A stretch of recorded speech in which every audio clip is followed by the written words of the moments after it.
Where is Anil? We are from police department. Call him fast. സല്ലേട്ടാ, എന്താ സല്ലേട്ടാ. ആരാ ഒന്നുമില്ല, പേടിക്കല്ലേ. നീ മോളിലെടുത്തോ, ഞാൻ പറഞ്ഞ ഞാൻ അവരോട് സംസാരിക്കട്ടെ.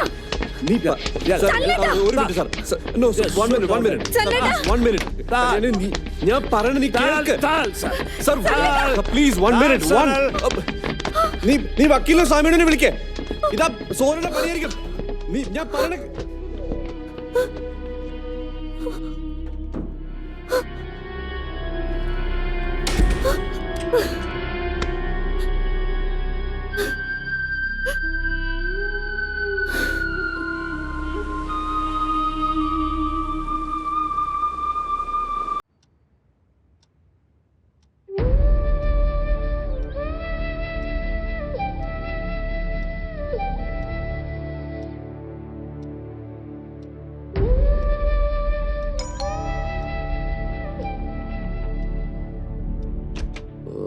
ദൈവമേ, വിശന്നിട്ടാണെങ്കിൽ ചെറുകുടൽ വൻകുടലിനെ തിന്നുകൊണ്ടിരിക്കുക.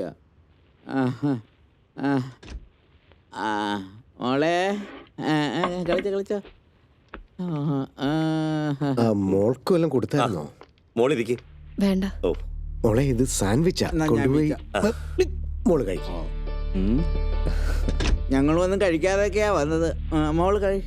വിശന്നിട്ടാണെങ്കിൽ എൻ്റെ ചെറുകുടല് ചുമ്മാ എന്തുവാ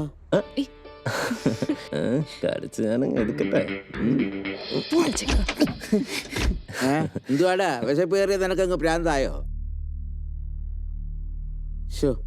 ഇനി അങ്ങോട്ടുള്ള കാര്യങ്ങൾ ആലോചിക്കുമ്പോഴാ എനിക്കൊരു എത്തും പിടിയും കിട്ടാത്തത്. താൻ എത്തിപ്പിടിക്കണ്ട, അതൊക്കെ അറിയാവുന്നവർ നോക്കിക്കോളും. അല്ലെങ്കിൽ തന്നെ ഇയാൾക്ക് കേസിനെ പറ്റി എന്തോ അറിയാനാ? അല്ല പിന്നെ എന്തുവാ ഈ പറയുന്നേ? കേസിന്റെ കാര്യമല്ല ഞാൻ ഈ പറഞ്ഞത്. എന്തോന്നാ? വീട്ടിലാണെങ്കിൽ അരിയും പഞ്ചസാരയൊക്കെ തീർന്നുകൊണ്ടിരിക്കുക. അല്ല മോളെ, ഇവിടെ ഉണ്ടോ ഇച്ചിരി അരി എടുക്കാനായിട്ട്? മനുഷ്യൻ നാണം കെടുത്ത് ഓ രാമൻ. നോക്കാം, നീ എന്നെ അങ്ങനെ വിളിക്കരുതെന്ന് പല പ്രാവശ്യം പറഞ്ഞിട്ടുണ്ട്. അല്ല, മോൻ എന്തോ വിളിച്ചെന്നാ നിങ്ങൾ ഈ പറയുന്നത്? എന്തോ വിളിച്ചെന്നോ? അവൻ രാമനെന്ന് വിളിച്ചത് കേട്ടോ. അതിന്റെ കൂടെ ഒരു ശാപ്പാടും കൂടെ ഉണ്ട്, ചേർത്ത് വിളിച്ചു നോക്ക്. അഡ്വക്കേറ്റിനെ ഒന്ന് വിളിക്കണേ. സനലച്ചന്റെ കൂട്ടുകാരനാണെന്നല്ലേ പറഞ്ഞത്? വിളിക്കാം. ഓ, എത്രയായാലും കാശ് കൊടുക്കാത്ത ഒരു കാര്യവും നടക്കത്തില്ല. പിന്നെ 4-5 വർഷം അകത്ത് കിടക്കണം. അല്ല, അവിടെ ആകുമ്പോ സമയാസമയം ശാപ്പാടെങ്കിലും കിട്ടുമല്ലോ. അല്ലാതെ ഈ വക്കീലൊക്കെ എന്തോ ചെയ്യാനാ? അല്ലേ മോളെ? ഇങ്ങോട്ട് വന്നേ. അല്ല, ഞങ്ങൾ ഇറങ്ങാം. മോള് കഥ അടച്ചോ. ഇങ്ങോട്ട് പാടില്ല. അല്ല, ഞാൻ ആ കൊച്ചിനെ ഒന്ന് ധൈര്യം കൊച്ചിന്റെ ധൈര്യം തള്ളല്ലേ.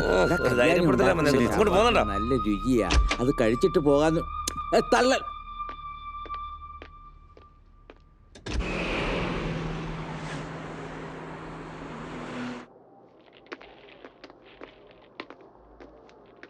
ചേച്ചി, പുള്ളിക്കാരൻ പോലീസ് പിടിച്ചു കേട്ടല്ലോ. ആള് കുറെ പേർക്ക് കാശ് കൊടുക്കാണ്ടല്ലേ? ചെക്കേസിനെ പിടിച്ചേ.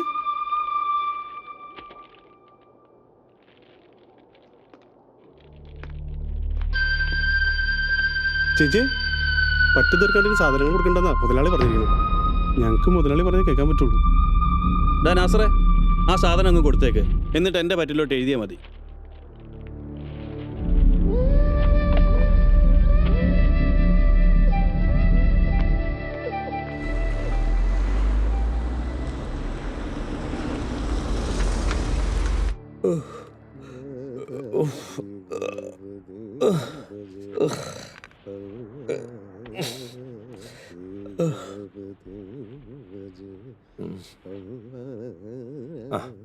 ഓ, രാവിലെ തുടങ്ങി.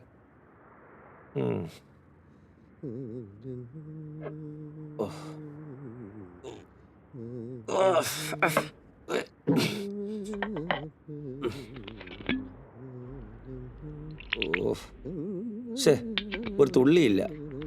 ഇനിയിപ്പോ എങ്ങനെയാ ദൈവമേ? മദ്യം സൃഷ്ടി ദൈവങ്ങൾ ഒരു വഴി കാണിച്ചു തരും. നോക്കാം. അതെ അതെ, ഇപ്പൊ ശരിയാക്കി തരും. ദൈവം നിനക്കൊക്കെ തന്ന പണിയാ. ഓ, ഉള്ളതാവട്ടെ. ഓ,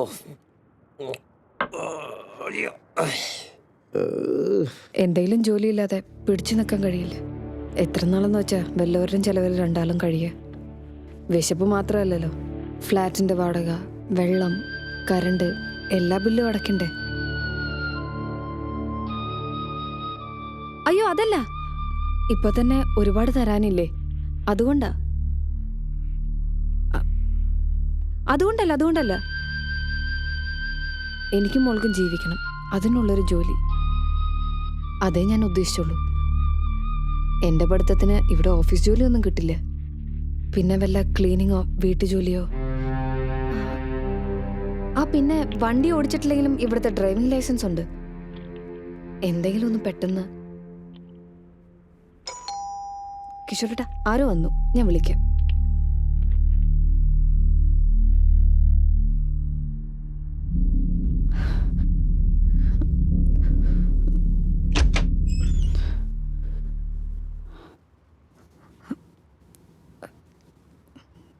കുറച്ച് വീട്ടു സാധനങ്ങളാ ഇവിടത്തേക്ക് തരാൻ. വേണ്ട, ഇവിടെ എല്ലാം ഉണ്ട്. അതിനെന്താ, ഞാനിത് ഇവിടത്തേക്ക് വേണ്ടി വാങ്ങിച്ചു പോയതല്ലേ. മോൾക്കുള്ളതും പിന്നെ കുറച്ച് അടുക്കള സാധനങ്ങളും.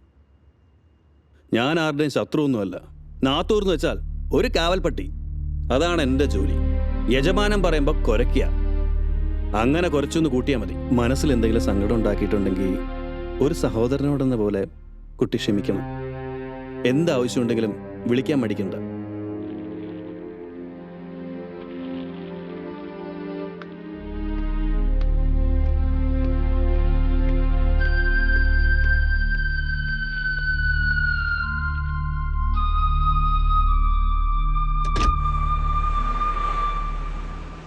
കല്യാണിൻ്റെയും മോളുടെയും ഡോക്യുമെന്റ്സ് എല്ലാം ക്ലിയർ ആക്കാനുള്ള പ്രൊസീജിയർ തുടങ്ങിക്കഴിഞ്ഞു.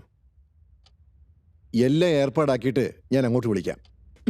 ഒപ്പം ഈ വരുന്ന വെള്ളിയാഴ്ച സനലിനെ കാണാൻ ജയിലിൽ പോകാനുള്ള പെർമിഷനും ഞാൻ ശരിയാക്കി തരാം. ഞാൻ മാഷിനെ വിളിച്ച് ഡീറ്റെയിൽസ് എല്ലാം പറഞ്ഞോളാം. ഇതിൽ ഞാൻ പറഞ്ഞിടത്തൊക്കെ ഒന്ന് സൈൻ ചെയ്ത് വെച്ചോ. മീനിമോൾ വീട്ടിൽ ഒറ്റയ്ക്കാണോ? അല്ല, തൊട്ടടുത്ത ഫ്ലാറ്റിൽ നിർത്തിയിട്ടാ വന്നത്. ഓഹോ, ശരി. ഓക്കെ.